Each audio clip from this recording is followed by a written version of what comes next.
हम कहाँ खड़े हैं ये मायने नहीं रखता। पथ पर या रथ पर, पीर पर या प्राचीर पर, मायने ये रखता है कि हमारा मन कैसा है, हमारे विचार कैसे हैं, हमारे कर्म कैसे हैं। क्योंकि मन की फकीरी पर तो कबीर की संपदा भी रोती है। यह विचार है श्रद्धेय अटल बिहारी वाजपेयी जी की। लेकिन ये पंक्तियां चरितार्थ करती हैं आदरणीय प्रधानमंत्री जी के चरित्र को, जिन्होंने हमेशा कर्म की प्रधानता को महत्व दिया। उपस्थित अतिथियों, अद्भुत एवं विराट व्यक्तित्व के धनी हम सभी के अति प्रिय, जिनकी संकल्प शक्ति पर 140 करोड़ भारतीयों को गर्व है, मैं माननीय प्रधानमंत्री जी से विनम्रता पूर्वक निवेदन करती हूं कि आज के पुनीत अवसर पर हम सभी को अपना आशीर्वाद प्रदान करने की कृपा करें। माननीय, जोरदार तालियों के साथ हम अभिवादन करें आदरणीय प्रधानमंत्री जी का।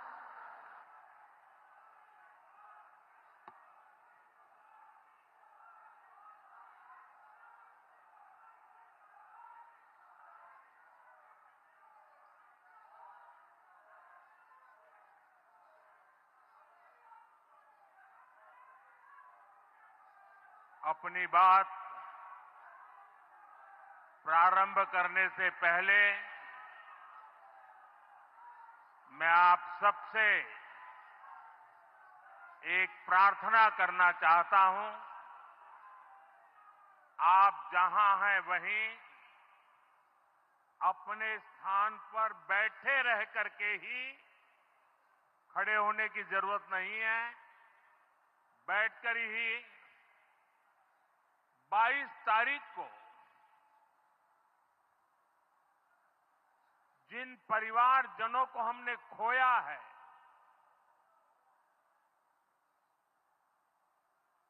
उनको श्रद्धांजलि देने के लिए कुछ पल हम अपने स्थान पर बैठ करके ही, मौन रख करके, अपने अपने आराध्य देव का स्मरण करते हुए उन सबको श्रद्धांजलि देंगे। उसके बाद मैं आज अपनी बात प्रारंभ करूंगा।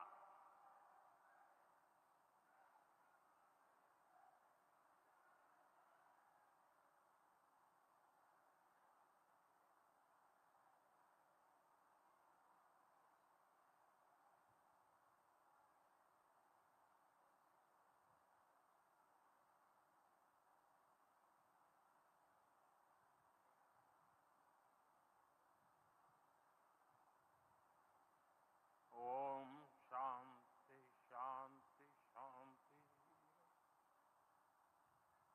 बिहार के राज्यपाल आरिफ मोहम्मद खान जी,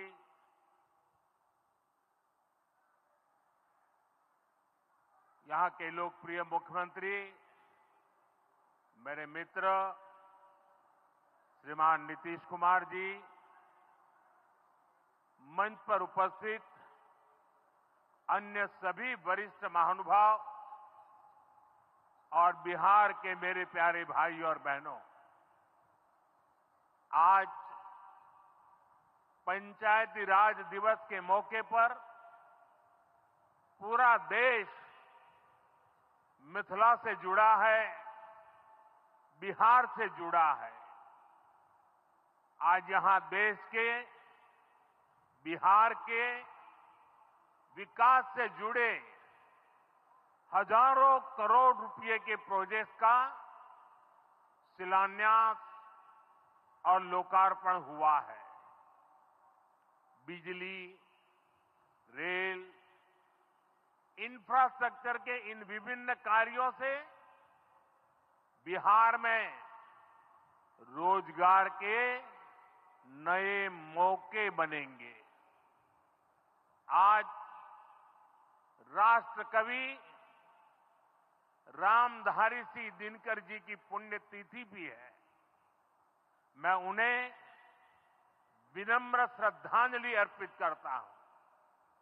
साथियों, बिहार वो धरती है जहां से पूज्य बापू ने सत्याग्रह के मंत्र का विस्तार किया था। पूज्य पूज्य बापू का दृढ़ विश्वास था कि जब तक भारत के गांव मजबूत नहीं होंगे तब तक भारत का तेज विकास नहीं हो पाएगा। देश में पंचायती राज की परिकल्पना के पीछे यही भावना है। बीते दशक में पंचायतों को सशक्त करने के लिए एक के बाद एक कदम उठाए गए। टेक्नोलॉजी के माध्यम से भी पंचायतों को मजबूत किया गया।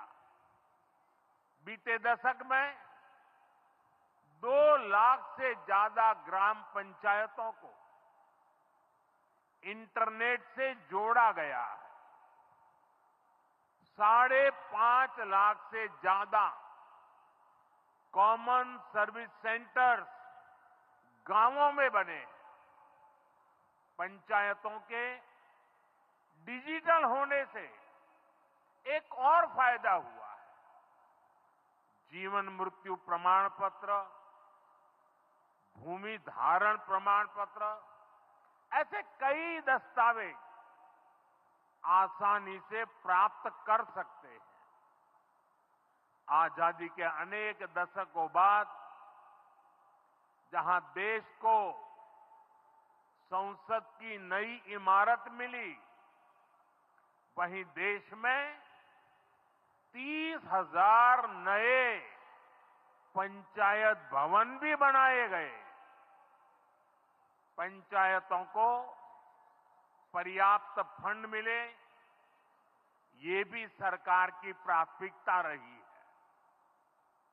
बीते 10 साल में 2 लाख करोड़ रुपए से ज्यादा का फंड पंचायतों को मिला है। ये सारा पैसा गांव के विकास में लगा है। साथियों, ग्राम पंचायतों की एक और बड़ी समस्या भूमि विवाद से जुड़ी रही है। कौन सी जमीन आबादी की है, कौन सी खेती की है, पंचायत की जमीन कौन सी है, सरकारी जमीन कौन सी है, और इन सारे विषयों पर अक्सर विवाद रहता था। इसके समाधान के लिए जमीनों का डिजिटलीकरण किया जा रहा है। जमीनों के रिकॉर्ड का डिजिटलीकरण से अनावश्यक विवादों को सुलझाने में मदद मिली है। साथियों, हमने देखा है कि पंचायतों ने कैसे सामाजिक भागीदारी को सशक्त किया। बिहार देश का पहला राज्य था जहां महिलाओं को इनमें 50% आरक्षण की सुविधा दी गई, और इसलिए मैं नीतीश जी का अभिनंदन करता हूं। आज बहुत बड़ी संख्या में गरीब, दलित, महादलित, पिछड़े, अति पिछड़े समाज की बहन बेटियां बिहार में जनप्रतिनिधि बनकर सेवाएं दे रही है, और यही सच्चा सामाजिक न्याय है। यही सच्ची सामाजिक भागीदारी है। लोकतंत्र ज्यादा से ज्यादा भागीदारी से ही समृद्ध होता है, सशक्त होता है। इसी सोच के साथ लोकसभा और विधानसभा में महिलाओं के लिए 33% आरक्षण का कानून भी बनाया गया है। इसका लाभ देश के हर और राज्य की महिलाओं को होगा, हमारी बहन बेटियों को ज्यादा प्रतिनिधित्व मिलेगा।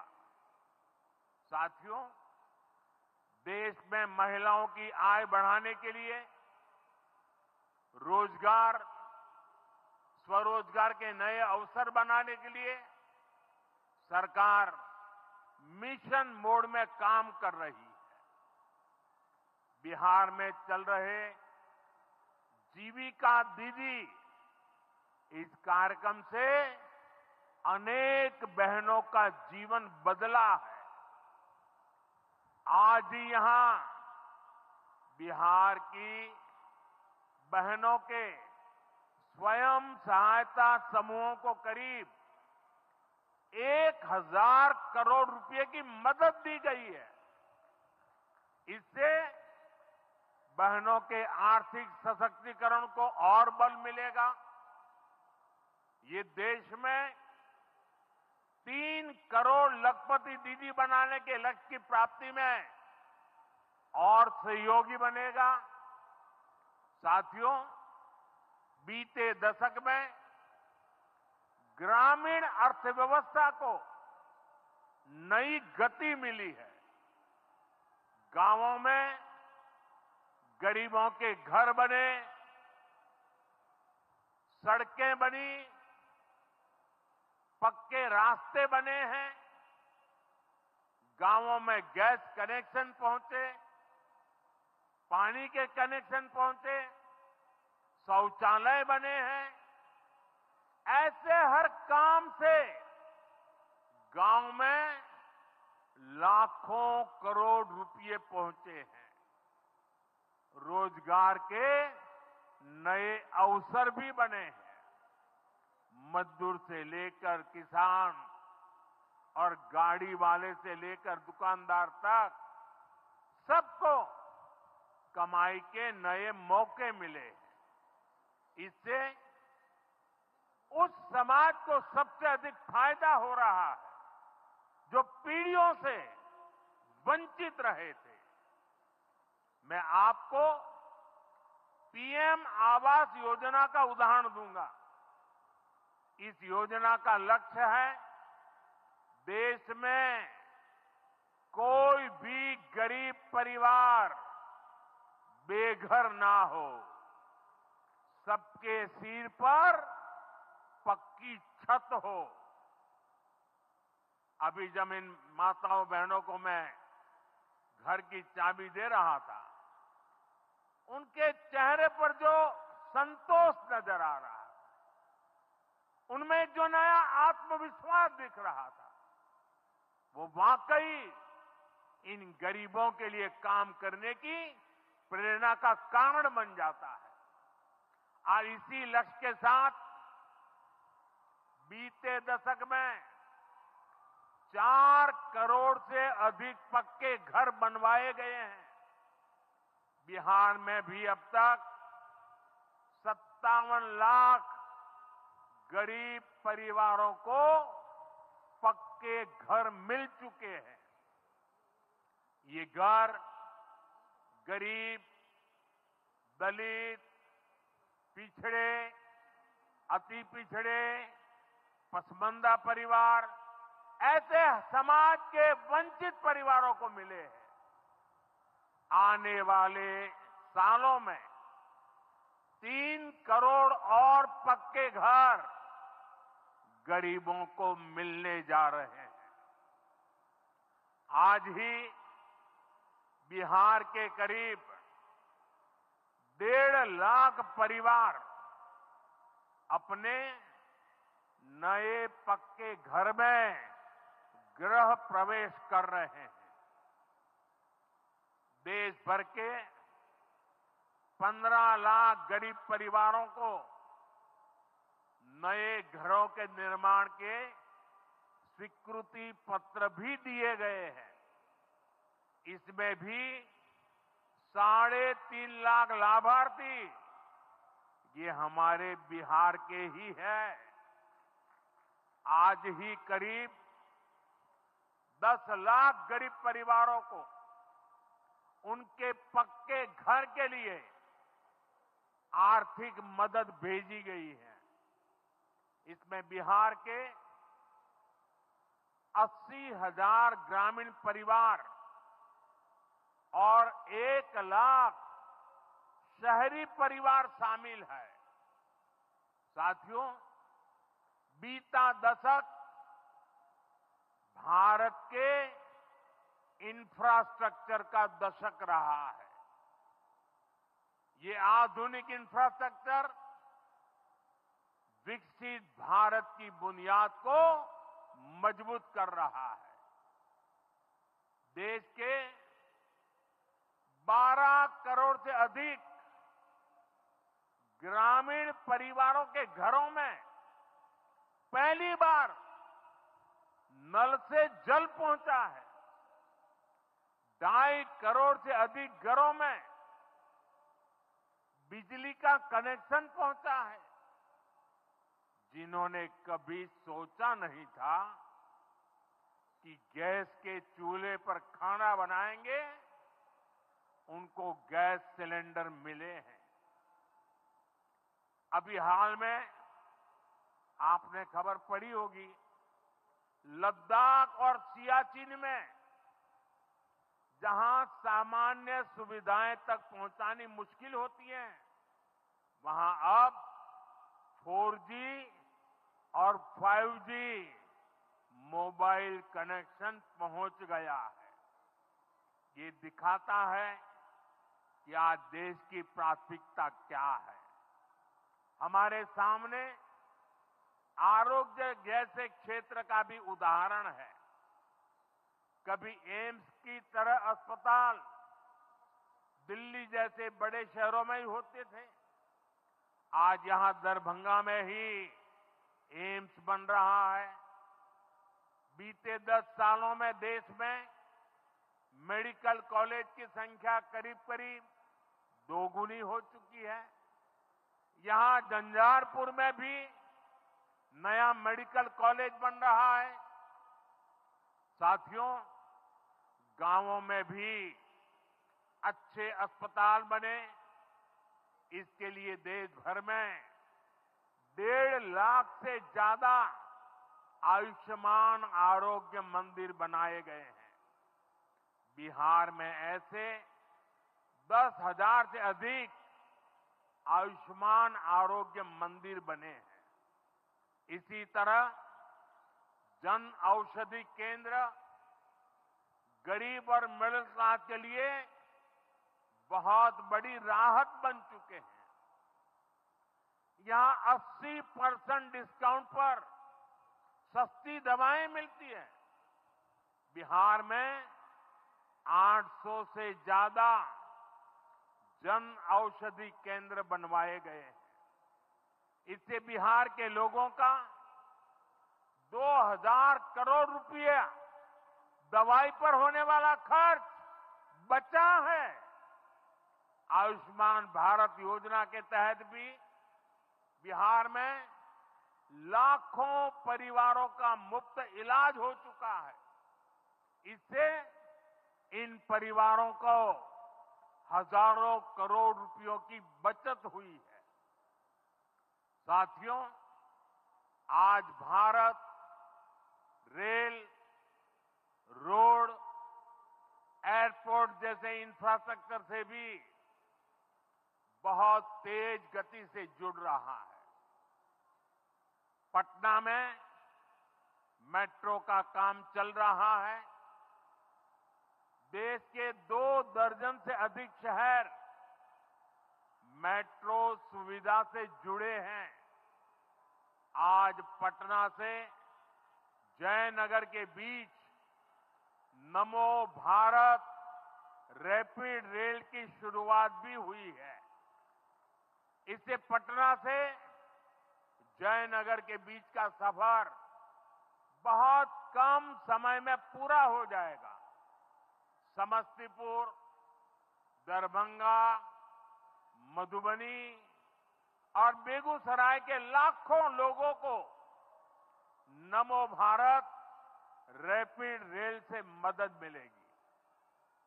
साथियों, आज यहां अनेक नई रेलवे लाइनों का उद्घाटन और लोकार्पण हुआ है।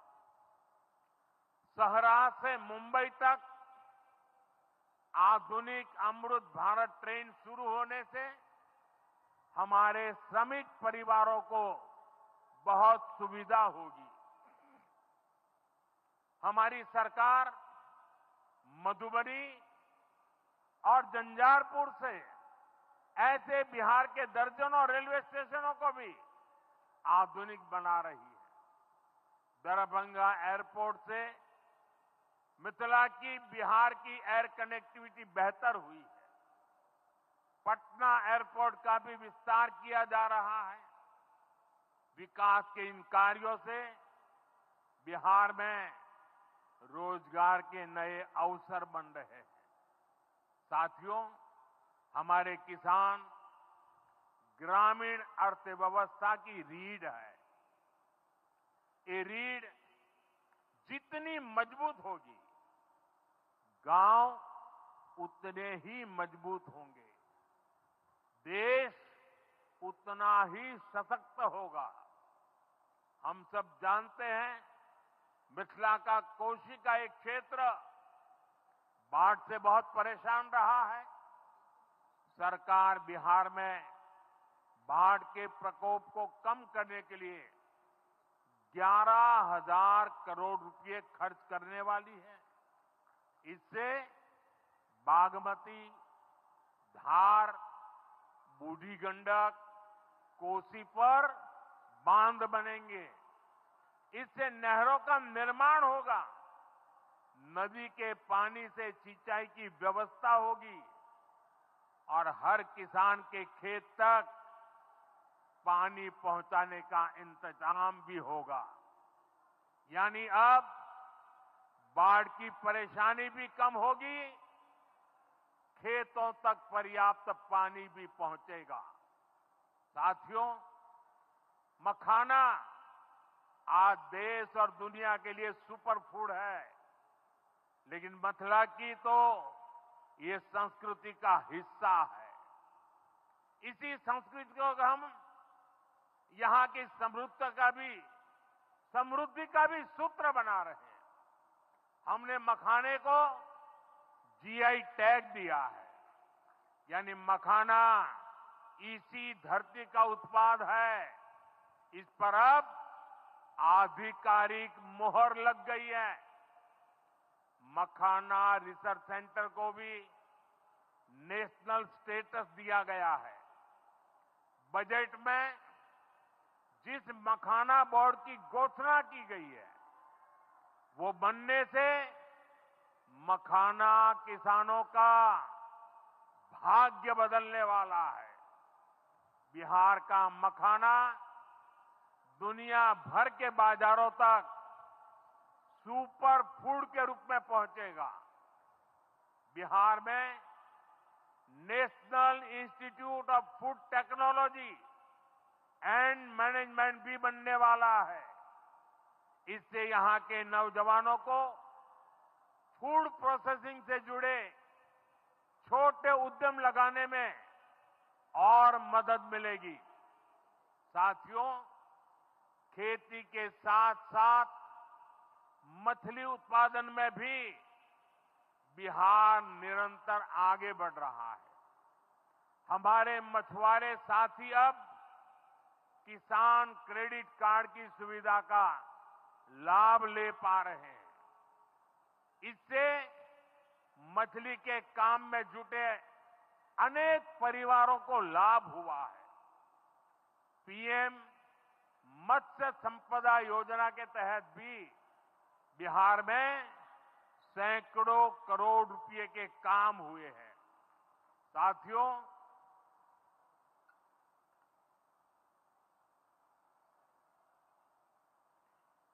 साथियों 22 अप्रैल को जम्मू कश्मीर के पहलगाम में आतंकियों ने मासूम देशवासियों को जिस बेरहमी से मारा है, उससे पूरा देश व्यथित है। कोटि कोटि देशवासी दुखी हैं। सभी पीड़ित परिवारों के इस दुख में पूरा देश उनके साथ खड़ा है। जिन परिवारजनों का अभी इलाज चल रहा है, वे जल्द स्वस्थ हो, इसके लिए भी सरकार हर प्रयास कर रही है। साथियों, इस आतंकी हमले में किसी ने अपना बेटा खोया, किसी ने अपना भाई खोया, किसी ने अपना जीवन साथी खोया है। उनमें से कोई बांग्ला बोलता था, कोई कन्नड़ा बोलता था, कोई मराठी था, कोई ओडिया था, कोई गुजराती था, कोई यहां बिहार का लाल था। आज उन सभी की मृत्यु पर करगिल से कन्याकुमारी तक हमारा दुख एक जैसा है, हमारा आक्रोश एक जैसा है। ये हमला सिर्फ निहत्थे पर्यटकों पर नहीं हुआ है। देश के दुश्मनों ने भारत की आत्मा पर हमला करने का दुस्साहस किया है। मैं बहुत स्पष्ट शब्दों में कहना चाहता हूं, जिन्होंने ये हमला किया है, उन आतंकियों को और इस हमले की साजिश रचने वालों को उनकी कल्पना से भी बड़ी सजा मिलेगी। सजा मिलकर के रहेगी।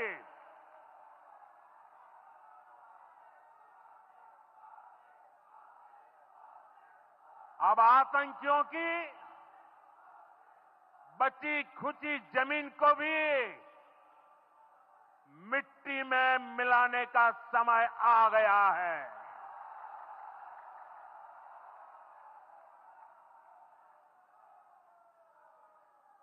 एक सौ चालीस करोड़ भारतीयों की इच्छा शक्ति अब आतंकी आकाओं की कमर तोड़ कर रहेगी।